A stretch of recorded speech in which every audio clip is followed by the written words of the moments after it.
All right, so what a better way to test a winch than a car that's stuck. We got this Tacoma. It's 2-wheel drive, so it couldn't make it up this hill. You said how long were you out here for? 2 days and almost 3 nights. 3 nights, and he got stuck in a ditch before getting stuck on that hill. So he was able to get out of the ditch. Slowly.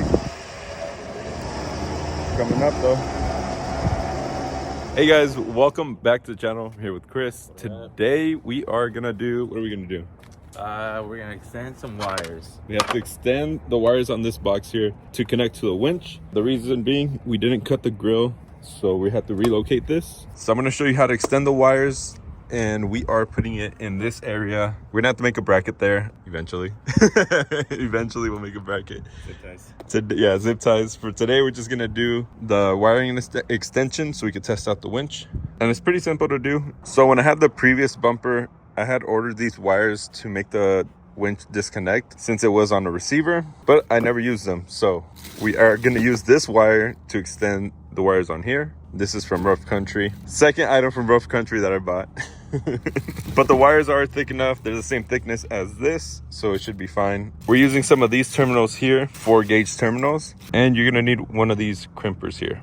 So on this winch here, we have a really long red wire, which goes to power. Since it's on the winch, it's supposed to route all the way to power. And then this red one goes onto the red here. So what we're actually gonna do is flip the reds. We're gonna have the shorter one going to battery, which is this one here. And this longer one's gonna go to the winch, giving power to the winch. And then we're gonna have to extend the 2 black cables here that go onto the winch. This wire, we don't have it to extend. This is just the ground. So this we can put on the body. So let's go ahead and do that. We're gonna open up the box first. We took off the 4 screws on here, pop that open, and here you will see what we need to change. So pretty much what we're doing is swapping the 2 reds and then extending the black cables here. One thing I will keep though are these boots. That way we know exactly where they go and we don't accidentally cross something. First thing I'm gonna do is loosen up these pieces here. That way we can actually pull the solenoid out. So we loosen these up. What are you're ruining my video, Chris. Hey, you're ruining my video. they need some entertainment. Here, have a Tonka wheel. Yeah. So the first thing you're gonna do is loosen these up, slide them off. That way we can pull it through a little bit. There's 2 screws, one on each side here. So we're gonna take those out. So now we're just gonna pull it through now that everything's loose. Actually, we forgot 2 cables, the red and the black, for the plug on the side so you can connect the switch. That was holding us up, so make sure you take those off. So again, this is 4-gauge wire. And since these have a terminal on one end, we're just gonna replace one. We might have to drill out the hole to make it a little bit bigger, not a big deal. Here, we're gonna cut it here and replace it with the terminal. And we technically only need 2 since the red ones we're just swapping over. Chris already took one out. The ones we're replacing are 2 black ones, but I'm using a red and a black. It doesn't matter because we're gonna put the little ends on there, the yellow. That way we know exactly where they go. So this is pretty much how it goes. And then to crimp this down, like I said, you're gonna need one of these. You put it inside the middle here and then hammer it on top and it'll crimp it. So we got a good crimp on there. Always tug on them to make sure that they're not loose. All right, so we have it all set up. We have the short one here that goes to the battery, connected to the bottom of the solenoid. On the top, we put the long one. This is the stock one. It has the little red flap on there. It's usually on the short one, but since we switched it over, we put it on here. We extended the right black wire, and that's the one with the yellow. And we made sure to put these on as we're changing them. That way we don't confuse the wires. And then the last one we extended is this side. It's supposed to be black wire, but this one we put red because that's what we had. But we put the black boot on here. That way we know exactly where it goes.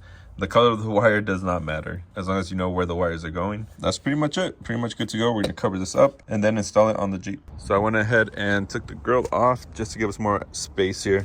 We're gonna run the wires through the side of the radiator right here, and they're gonna go straight back and up here. And like I said, everything's color coded. So this one's red, yellow, black. On here we got the red, yellow, and the black. In this area here, we're gonna build the bracket for it, just not today, just because we don't have that much time, but we're gonna run the wires through the bottom here, zip tie them up nice and clean with the stock wires down there. We ran it through like the radiator area out to the front here, so now we can connect it to the winch and finally have power to it. OPENROAD said that you don't have the pre-tension, they come pre-tension, but we're gonna do it anyways. And the way we're gonna do it is just by me pulling on it while Chris is pushing it in. All right, so we got it down to about 8 rolls.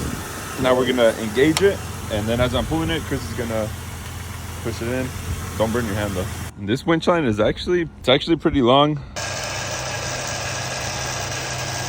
All right, so what a better way to test a winch than a car that's stuck. We got this Tacoma. It's 2-wheel drive, so it couldn't make it up this hill.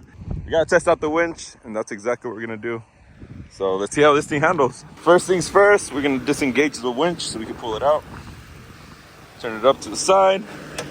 Now we could take out the rope. So on the truck, we got the homie out here helping. He's the one that hit me up because this truck got stuck. If it isn't a 4x4, why do you bring Yeah. the car down? Hey, I don't have 4x4 right now. I only have 2-wheel drive. All right, he's coming up. Slowly. Give it gas.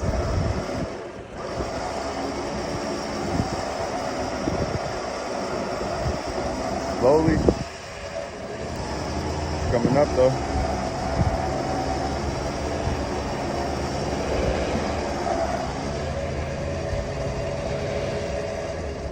No, let him come through. Let him come through. Get out of the rut. We got him up this far, so we got to back up, readjust, and pretty much flat ground up here, so he'll be able to get out. The reason he's stuck is because it's 2-wheel drive. All right, we got him up. Now he can definitely pull out. Let's go ahead and keep pulling this winch in. Yeah. You good, brother? Keep going. You got it. You got it. Got the Subaru up ahead of us. They're down here too. The Tacoma didn't make it, but the Subaru did.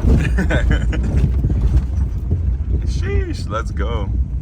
All right, so he was waiting for us to go so he can give it gas, but let's see if he makes it.